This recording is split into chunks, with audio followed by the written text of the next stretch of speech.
Hello everyone. तो आज की इस वीडियो में हम लोग पढ़ने वाले हैं आपकी क्लास 6 हिंदी सकल की बुक का चैप्टर नंबर 3 तारोज रिवॉर्ड की बैक एक्सरसाइजेस। तो यहाँ पे हम लोग स्टार्ट करते हैं अपने आंसर द क्वेश्चन से। Question number 1 says why did taro run in the direction of the stream, यानी कि जो तारो था वो स्ट्रीम की डायरेक्शन में क्यों भागा था। ठीक है, आंसर देखते हैं। Taro was working harder than usual on that morning and was very thirsty.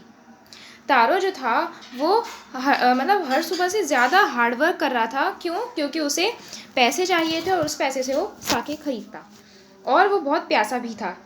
Besides there were no rain waterfall in that part of the forest, so the sound of running water surprised Taro and that is why he ran in the direction of the stream. तो और इसके साथ साथ मतलब वो प्यासा भी था और साथ साथ वहाँ पर वाटरफॉल, कोई झरना भी नहीं था उस फॉरेस्ट में। तो साउंड ऑफ रनिंग वाटर, तो जो उसे पानी की आवाज़ आई, उस आवाज़ ने तारों को सरप्राइज कर दिया एंड इसीलिए वो स्ट्रीम की जहाँ डायरेक्शन में भागा। नाउ क्वेश्चन नंबर इसका यहाँ पे 1 का बी पार्ट है। How did Taro's father show his happiness after drinking sake. तो साके पीने के बाद तारो के जो फादर है उसको अपनी हैप्पीनेस कैसे शो करते हैं। तो Taro's father was very happy to be able to drink sake as it is a mouth watering drink. One swig of the drink made his frail body warm and he was very happy. So he took a little towel to show his happiness after drinking sake. तो तारो के जो father थे वो बहुत ज़्यादा खुश थे क्योंकि वो साके पी सकते थे, क्योंकि साके जो है वो बहुत ही मुंह में पानी ला देने वाली ड्रिंक है। जब आप लोग कोई अच्छा सा कोई मतलब जलेबी देखते हो तो आपके मुंह में पानी आता है, राइट। उसी तरीके से जो साके है वो भी एक मुंह में पानी ला देने वाली ड्रिंक है, यानी कि माउथ वाटरिंग ड्रिंक है। ठीक है, तो तारो के फादर बहुत खुश थे क्योंकि वो साके पी सकते थे, क्योंकि साके जो है वो माउथ वाटरिंग ड्रिंक है और ड्रिंक का एक घूंट पीते ही जो है उनकी बॉडी गर्म हो गई थी और वो बहुत खुश थे। तो इसलिए वो जो है फ्लोर पे नाचने लगे थे, जिससे कि वो साके पीने के बाद जिससे कि वो अपनी हैप्पीनेस को शो कर सके। C part says why did the waterfall give Taro sake and others water. तो वाटरफॉल जो था, हमने देखा था कि चैप्टर में जो वाटरफॉल था वो तारो को तो साके दे रहा था लेकिन और सबको पानी दे रहा था। ठीक है, ऐसा क्यों है कि तारो को वो वाटरफॉल साके दे रहा था लेकिन और लोगों को पानी। तो Taro was a hard working and kind person apart from being thoughtful. ठीक है, तो यहाँ पे बोला है कि तारो जो था वो बहुत हार्ड वर्किंग और काइंड पर्सन था। तो यहाँ पे other villagers were selfish and greedy. दूसरे विलेजर्स जो थे वो बहुत ज़्यादा सेल्फिश थे, बहुत ज़्यादा जो है स्वार्थी और लालची थे। ठीक है, that is why the waterfall gave Taro sake and others sake and others water. तो यहाँ पर क्या बोला है कि जो तारो था वो बहुत मेहनती और काइंड पर्सन था। सिर्फ मतलब वो अपने जो है सोच में ही जो है मग्न नहीं रहता था वो। ठीक है, वो हार्ड वर्किंग और काइंड भी था। और दूसरे विलेजर सेल्फिश और ग्रीडी थे, इसलिए वो वाटरफॉल तारों को साके दे रहा था और दूसरों को पानी। D part says why did the villagers want to drown taro.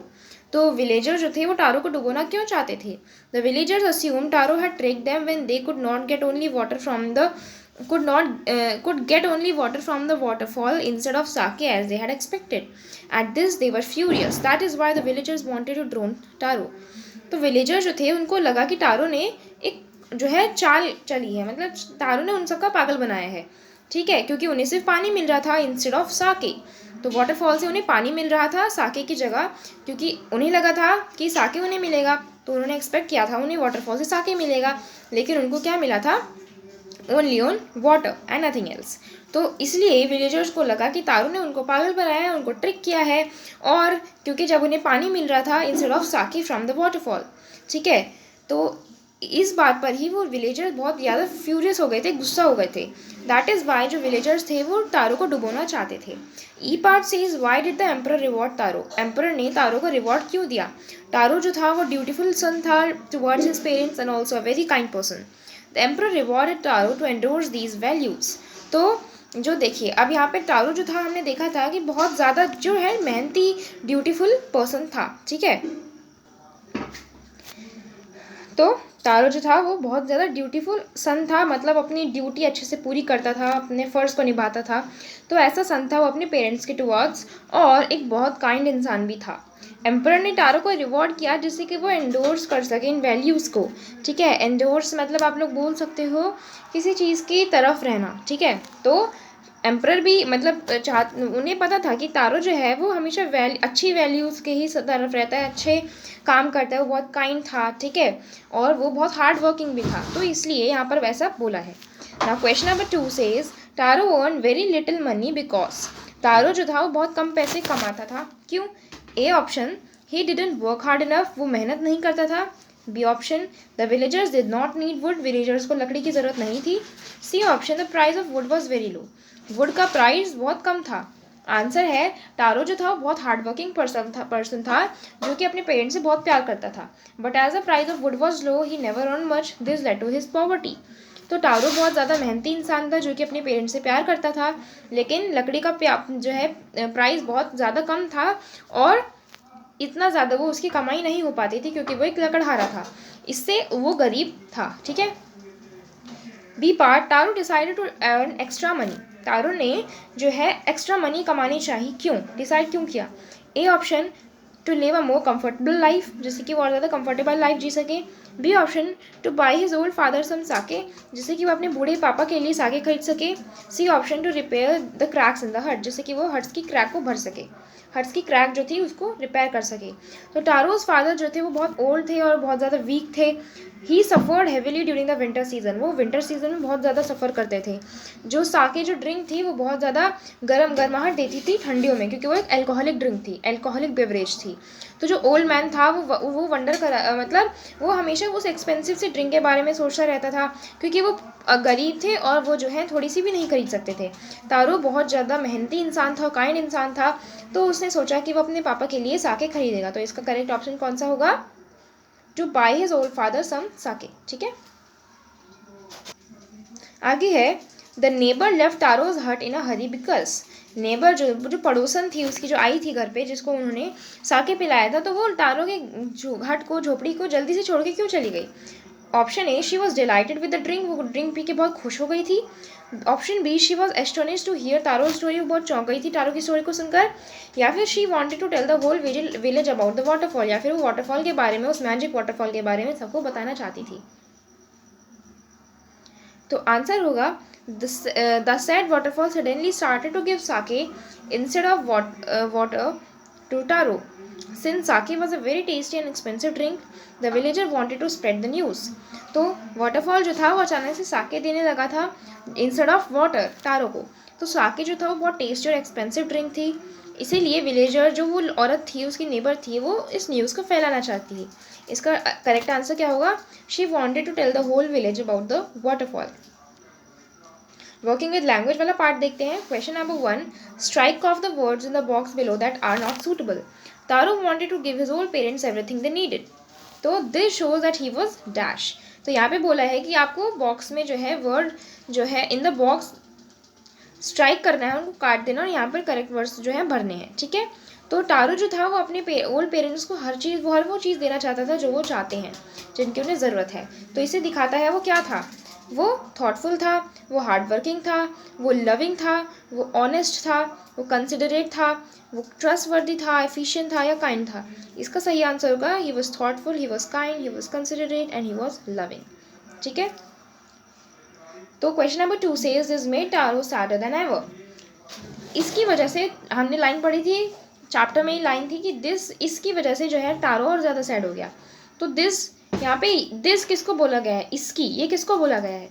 Option A, a strong wind that began to blow, एक स्ट्रॉन्ग से विंड जो है जो चलने लगी थी। ऑप्शन बी, तारो के फादर की old age. Option C, Taro's inability to buy expensive sake for his father, यानी कि तारो जो था वो अपने पापा के लिए उस साके को नहीं खरीद सकता था इसलिए, ठीक है। तो तारो की जो इनेबिलिटी थी वो, तो तारो किसकी वजह से निराश था? Taro loved his parents very much and wanted to provide them with a comfortable living in their old age. Taro अपने पेरेंट्स से बहुत प्यार करता था और वो चाहता था कि उन्हें अपने ओल्ड एज में, अपने बुढ़ापे में एक कंफर्टेबल लाइफ जिए। हाउएवर वो बहुत गरीब था, वो अनेबल था, वो प्रिसी ड्रिंक ऑफ साके, वो उस महंगी सी ड्रिंक को, साके की उस महंगी ड्रिंक को खरीद सके, वो अनेबल था, वो नहीं खरीद सकता था अपने पापा के लिए as per the old man wish, क्योंकि उनके पापा की वो इच्छा थी। तो इसकी वजह से ही जो था तारो बहुत ज़्यादा अनहैप्पी था। तो इसका करेक्ट आंसर क्या होगा? तारो की इनएबिलिटी कि वो अपने पापा के लिए साकी नहीं खरीद सकता था। B part, this said the emperor was to encourage all children to honor and obey their parents. तो दिस ऐसा एम्पर मतलब ऐसा एम्पर कहते थे कि वो चाहते थे हर एक बच्चे को इनकरेज करना चाहते थे जिससे कि वो इन ऑनर टू ओबे देयर पेरेंट्स, यानी कि जिससे बच्चे भी अपने पेरेंट्स की बात माने। तो यहाँ दिस किसके लिए बोला गया है? Option A the most beautiful fountain in the city, जो सिटी में सबसे ब्यूटीफुल फाउंटेन था। Option B rewarding Taro with gold and giving the fountain his name, Taro को जो रिवॉर्ड उन्होंने गोल्ड किया था और फाउंटेन को उसका नाम दिया था एज क्या नाम था उसका? Taro, right. और option C sending for Taro to hear his story, तो या फिर कि सेंडिंग ऑफ फॉर टारो के लिए भेजना उसकी कहानी सुनने, ठीक है, ऐसा नहीं था। टारो वॉज ड्यूटीफुल सन, बहुत अपना जो है फर्ज निभाता था, ऐसा बेटा था। And took good care of his parent as he could, जितना वो कर सकता था अपने पेरेंट्स की अच्छी ख्याल रखता था। Emperor wanted to uphold these values and instil them in the children, emperor चाहता था कि ऐसी वैल्यूज ऐसे ही अच्छी जो है अच्छी चीज़ें बच्चों में भी आएँ। That is why he rewarded Taro with gold and give the fountain his name, इसीलिए उसने टारो को गोल्ड दिया और उसका ही नाम से वो फाउंटेन रखवा दिया। तो इसका आंसर होगा ऑप्शन नंबर बी, ठीक है। Question number 3 says arrange the word below in pairs that rhyme, ये जो वर्ड्स हमें दिए हैं इन्हें हमें राइमिंग पेयर्स में लिखना है, जैसे कि यंग, लंग, ये दोनों राइमिंग वर्ड्स हैं। मनी, सनी, ठीक है। इसी तरीके से इन सारे वर्ड्स को भी हमें पेयर्स में बनाना है। राइमिंग वर्ड्स इसमें क्या है? Sad, bad, chop, stop, last, fast, wax, axe, good, wood, sound, round, way, day, sunny, money, young and lung, ठीक है। आगे देखते हैं। Fill in the blanks with words from the box, box से हमें अब यहाँ पर फिलअप करनी है। A dash wood cutter lived on a dash hillside, he was a dash son who worked dash but earned dash money. One day he saw a dash waterfall hidden behind a rock. He tasted the water and found it dash. तो यहाँ पर हम लोग इसके answers देखते हैं। Young, lonely, thoughtful, hard, little, beautiful and delicious. तो एक बार देख लेते हैं। अ यंग, ठीक है, a young would cutter lived on a lonely hillside. He was a dash son, thoughtful son, who worked hard but earned मतलब कितनी earned little money, बहुत कम पैसे कमाता था। One day he saw, हमने देखी अब पहले में क्या आएगा? A young woodcutter lived on a lonely hillside. He was a thoughtful son who worked hard but earned little money. One day he saw a beautiful waterfall hidden behind a rock. He tasted the water and found it delicious. ठीक है, तो पहले में क्या answer आएगा? Young, a young woodcutter, ठीक है। Second में क्या आंसर आएगा? सेकंड में आंसर आएगा on a lonely hill side, यानी कि जो हिल साइड जहाँ पर रहता था बहुत अकेली सुनसान सी जगह थी। ही वॉज अ थॉटफुल सन, ठीक है, वो बहुत ज़्यादा थॉटफुल सन था, बहुत सोचता था अपने पेरेंट्स के बारे में भी और बहुत कुछ था। Who worked hard but earn little money, वो कैसे कमाता था? वो ज़्यादा ही कम कमाता था, ठीक है। One day he saw a beautiful waterfall, ठीक है, एक दिन उसने क्या देखा? बहुत सुंदर सा waterfall. Behind a rock he tested the water and found it delicious, उसने पानी को टेस्ट किया और उसे पानी टेस्टी लगा, ठीक है। तो ये हमारे जो है सारे हो गए हैं और लास्ट वाले में क्या था? डिलीशियस, ओके, ये हमारे यहाँ पर हो गए हैं। अब इनके जो है नेक्स्ट क्वेश्चन देखते हैं। क्वेश्चन नंबर 4, ठीक है। Find the sentences in the story and fill in the blanks, हमें सेंटेंसेस को जो है हमें स्टोरी में फाइंड करना है और ब्लैंक्स को फिल करना है। यहाँ पे आपको पैराग्राफ भी दिया है कि किस पैराग्राफ में सेंटेंसेस है, आप चाहे तो इसे खुद कर सकते हैं, बट ये मैं आपको यहाँ पे इनके आंसर बता देती हूँ। This made Taro sadder than ever, he decided to work harder than before, ठीक है। Next morning Taro jump out of bed earlier than usual, he began to chop even faster, ठीक है, he began to chop even faster. और फिर last वाले में क्या आएगा? Next morning Taro started for work even earlier, और ज़्यादा जल्दी वो पिछले दिन से और ज़्यादा जल्दी उठ गया। इसके आंसर्स देख लेते हैं। फर्स्ट का सैडर, सेकेंड का हार्डर, थर्ड का अर्लियर। फोर्थ में आएगा फास्टर, फिफ्थ में आएगा अर्लियर। तो इस वीडियो के लिए इतना ही। अब आगे पढ़ते हैं अगली वीडियो में नेक्स्ट चैप्टर, इस चैप्टर का पोएम। तो इस वीडियो के लिए इतना ही। Thank you so much, bye bye.